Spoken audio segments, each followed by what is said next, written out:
Gold is the worst investment you can make for a grid collapse. It can't treat an infection. It can't purify water. It can't keep your children warm. And when the national grid fails, nobody is weighing bullion at your front door. British military personnel in post-invasion Basra watched barter economies form in real time. Cartons of cigarettes bought cooperation that cash couldn't. The items on this list come from what actually held value when infrastructure failed, not from survival retail websites. One item costs less than £1 from any supermarket. It can purify nearly 4,000 litres of water. Most people walk past it every week. 11 items, all available on the high street. Total cost under £200, less than a single gold coin, and every one of them will outvalue gold when the grid goes down.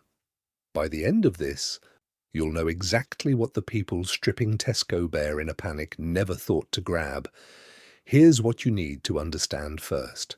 The entire UK power network runs on a synchronized 50 Hz frequency. One major failure cascades. Generators trip offline to protect themselves. Substations isolate. Within minutes, regions go dark. Within hours, the water mains lose pressure because pumping stations are grid-dependent. Electronic payments die instantly. Every card machine, every cash point, every contactless terminal. Supermarkets operate on a 72-hour replenishment cycle. That's not 72 hours of food on the shelves. That's 72 hours under normal demand. Under panic buying, shelves empty in a single day. Pharmacies run on just-in-time delivery. Most hold 72 hours of stock.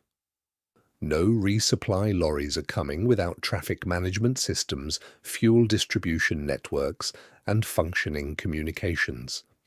The window to acquire what you need is before everyone else realizes they need it. Everything on this list is cheap and available right now. That changes overnight.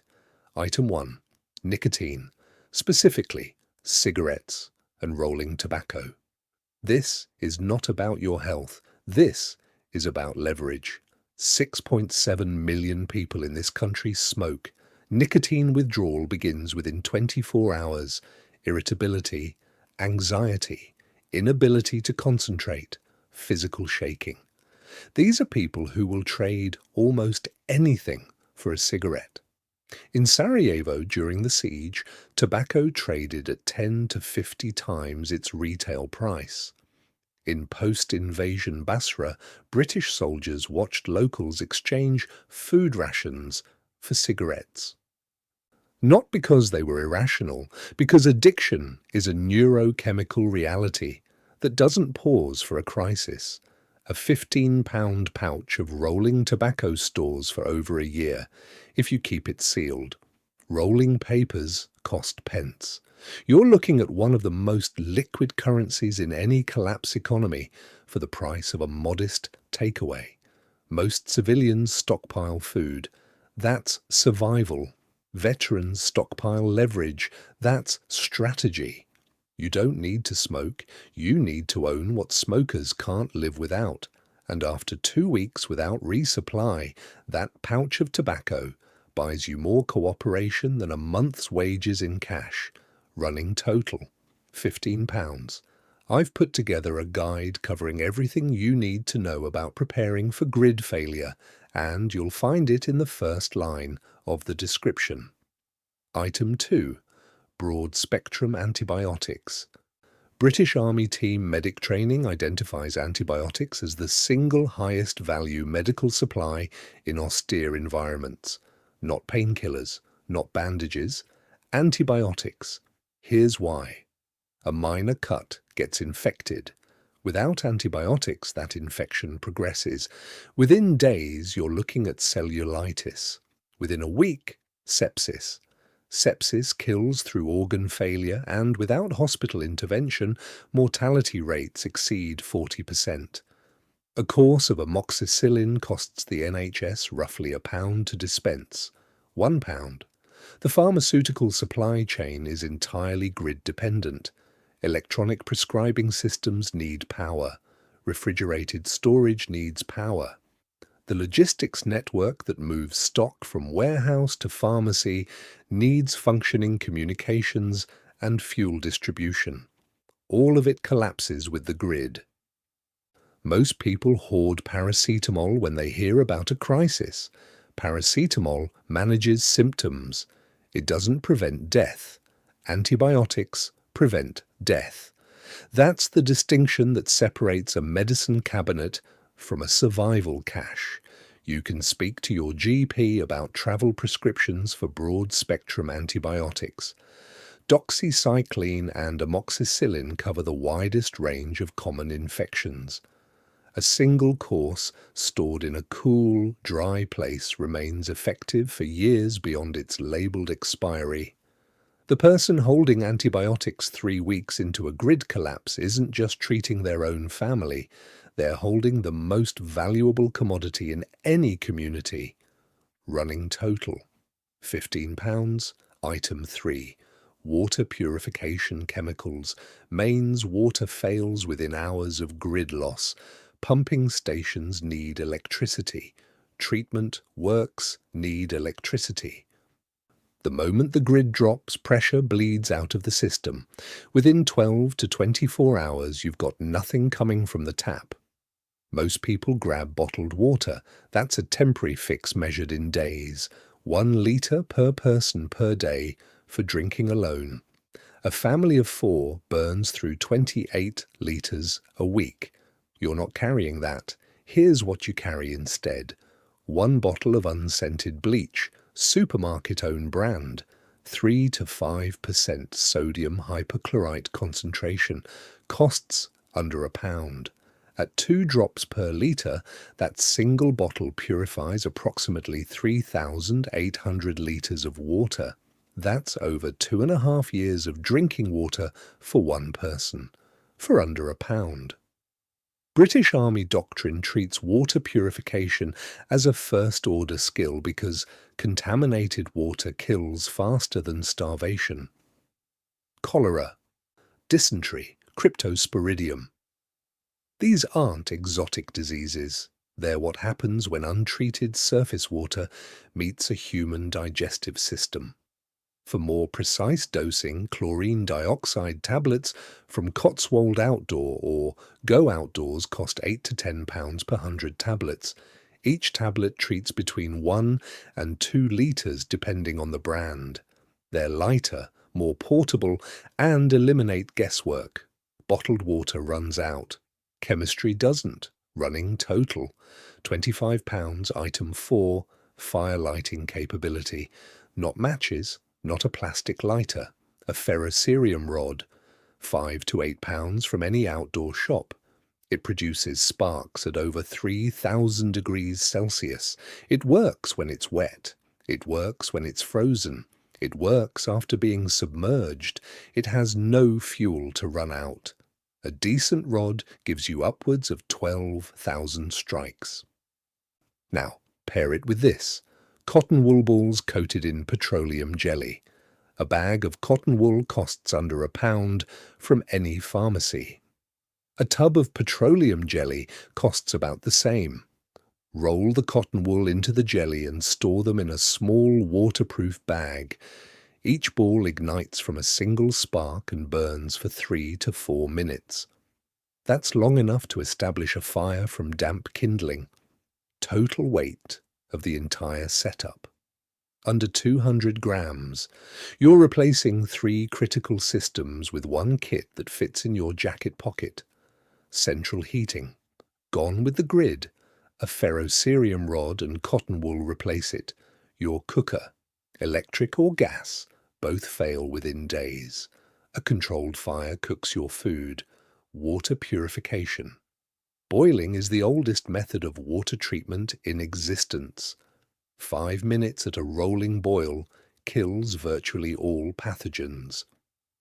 Most people assume they'll figure out fire when they need it. They won't. Wet wood, no kindling preparation, no understanding of fire architecture. You'll watch them burn through an entire box of matches, trying to light damp newspaper while you're boiling water with your first spark. Running total, £33. Item 5. Potassium permanganate. This is the item that separates people who've trained from people who've browsed. Condy's crystals, £4 to £6 from a pharmacy or chemical supplier. It looks like nothing. Dark purple crystals in a small bottle, but it does 3 things that no other single item at this price can do. First, water purification. At a concentration of 1 to 2 milligrams per litre, potassium permanganate oxidizes bacteria and organic contaminants. You add crystals until the water turns a light pink. That color tells you the dose is right. No measuring equipment needed. Second, wound antiseptic. At a higher concentration, a deeper purple solution, it's an effective antiseptic wash for cuts, abrasions, and fungal infections. British military field medicine has used permanganate solutions for wound irrigation in environments where commercial antiseptics weren't available. Third, fire starting. Mix potassium permanganate with glycerin, which costs about £2 from any pharmacy, and you get a chemical reaction that produces fire. No spark required, no friction. A chemical ignition source that works in any weather condition. 1 item, 3 critical survival functions: water, medical, fire. Under £6. There is nothing else on the high street that offers this ratio of capability to cost. Most people have never heard of it. That's precisely why it'll still be on the shelf when everything else is gone. Running total, £39. Item 6. Paracetamol and ibuprofen in bulk. Pain management is a force multiplier. That's not an opinion. British Army doctrine is explicit. An injured person in unmanaged pain can't move, can't think clearly, can't contribute to group tasks, and requires additional resources from others to be cared for. 1 person in pain becomes a drain on an entire group's capacity. A box of 32 paracetamol costs 25 to 35 pence. Ibuprofen at a similar quantity costs roughly the same. For under £10, you can stockpile several hundred tablets of each. Paracetamol handles pain and fever. Ibuprofen adds anti-inflammatory capability. That matters for injuries, sprains, dental emergencies, and the kind of repetitive strain that comes from manual labor, when every task you used to do with machines now requires your body. Dental pain alone can be incapacitating. Without a functioning dentist, which requires electricity, sterilization equipment, and anesthetic supply chains, ibuprofen is the difference between someone functioning and someone curled on the floor. In barter terms, pain relief has disproportionate value because demand is constant and emotional. A person in agony doesn't negotiate rationally. They trade whatever they have. Stockpiling something that costs pence per dose and stores for years is one of the highest return investments on this entire list. Running total, £49. Now, pay attention to this one. This is the item that reframes everything you've heard so far. Item 7. Printed knowledge and reference material. The internet ceases to exist without the grid. Every survival tutorial, every how-to video, every forum thread, every medical reference you've ever bookmarked, gone. Your phone dies within a day, maybe 2 if you ration it, and even if you could charge it, there's no signal, no Wi-Fi, no infrastructure serving those pages. Every piece of digital knowledge you rely on vanishes simultaneously. The Sayes Survival Handbook by John Wiseman, £10 to £15. It consolidates decades of military survival doctrine into a single physical reference. Water procurement, shelter construction, plant identification, trapping, navigation, weather prediction, first aid. It was written by the chief survival instructor for the SAS. Special Forces Selection Philosophy states that knowledge weighs nothing. A 200-gram book replaces thousands of pounds of gear you'll never carry. But this entry isn't just about one book. Print out medical references, laminate them, a basic wound care protocol, dosage tables for the antibiotics and painkillers you've stockpiled, water purification ratios, local edible plant identification, Ordnance Survey grid reference instructions. In Sarajevo, people with medical knowledge traded consultations for food. They didn't barter physical goods, they bartered capability.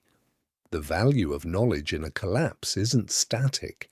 It appreciates every single day the crisis continues because the problems people face get more complex while their access to information stays at zero.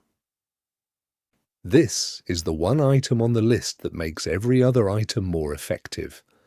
Without knowing correct dosages, your antibiotics are dangerous. Without knowing purification ratios, your bleach is guesswork.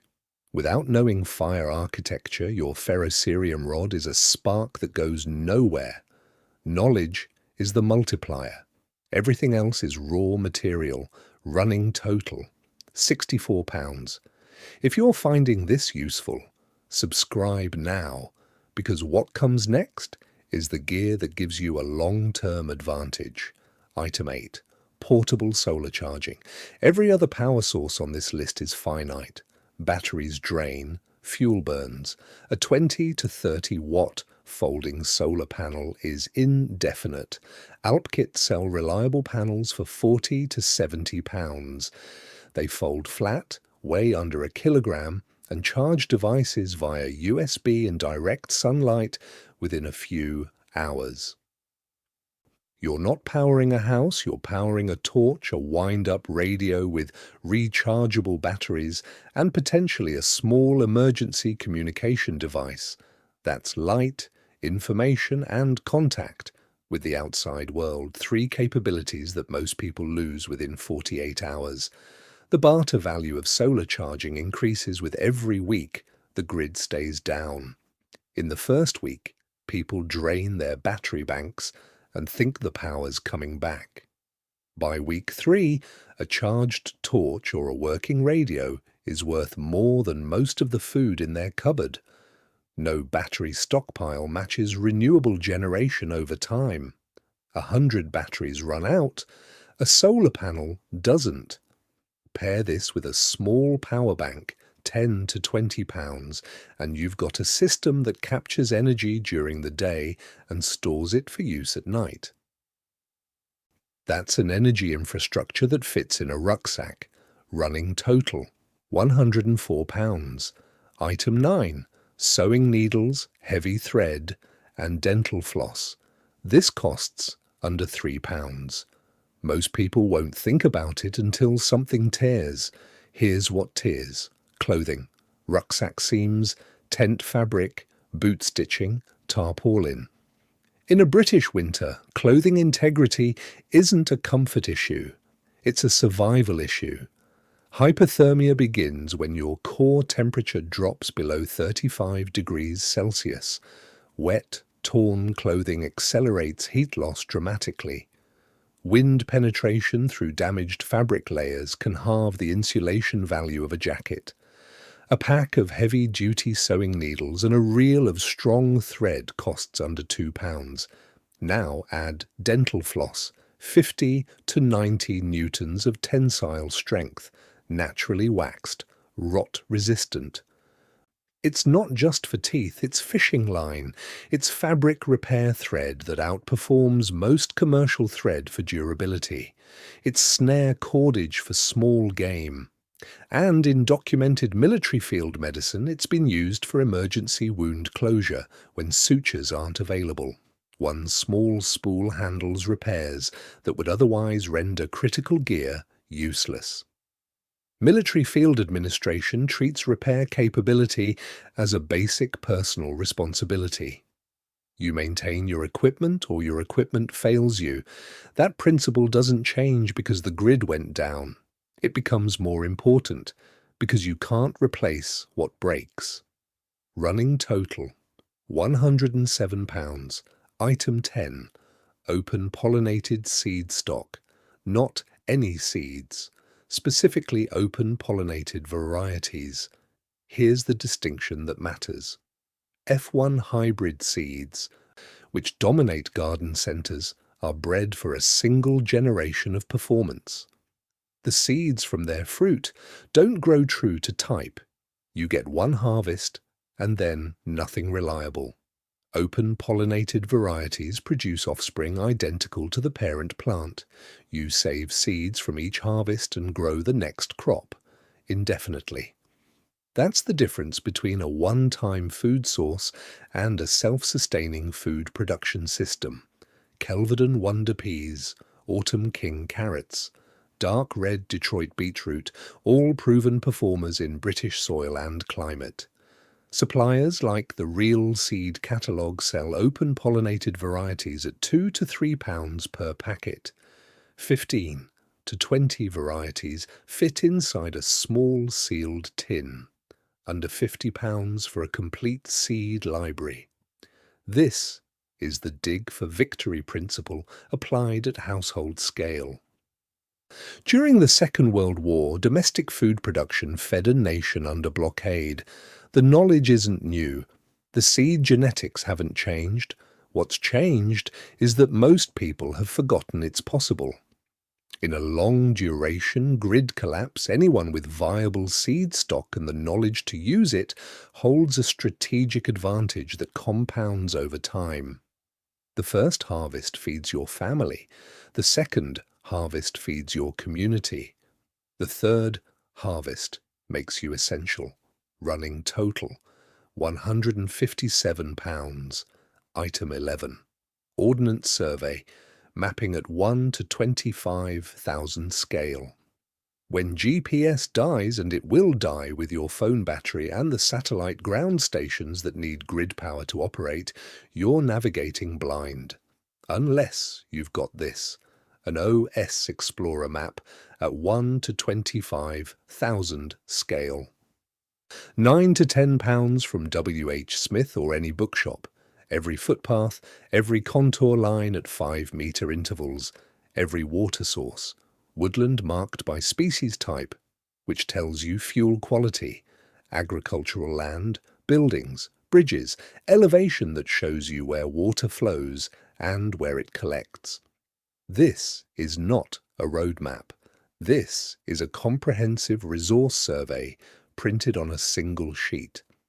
The person who can read this map accurately can locate clean water sources from terrain features alone. They can identify sheltered positions using contour lines.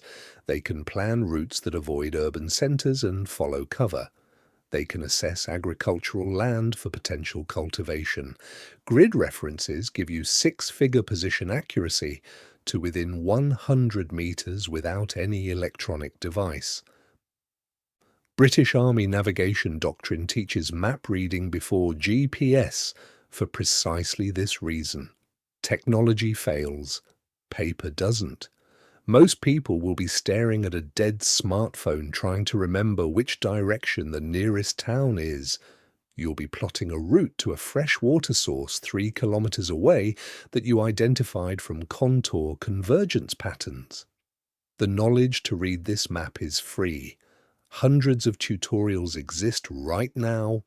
Learn it while you can still access them. Running total, £167, under £200. A single quarter-ounce gold Britannia costs over £400. Gold can't purify water, treat infection, start a fire, grow food, or navigate you to safety. I've written up a full guide on building out your grid failure preparations, and you'll find it linked below. The items that will actually keep you alive cost a fraction of the one thing that won't. Drop a comment with the first item you're buying this week.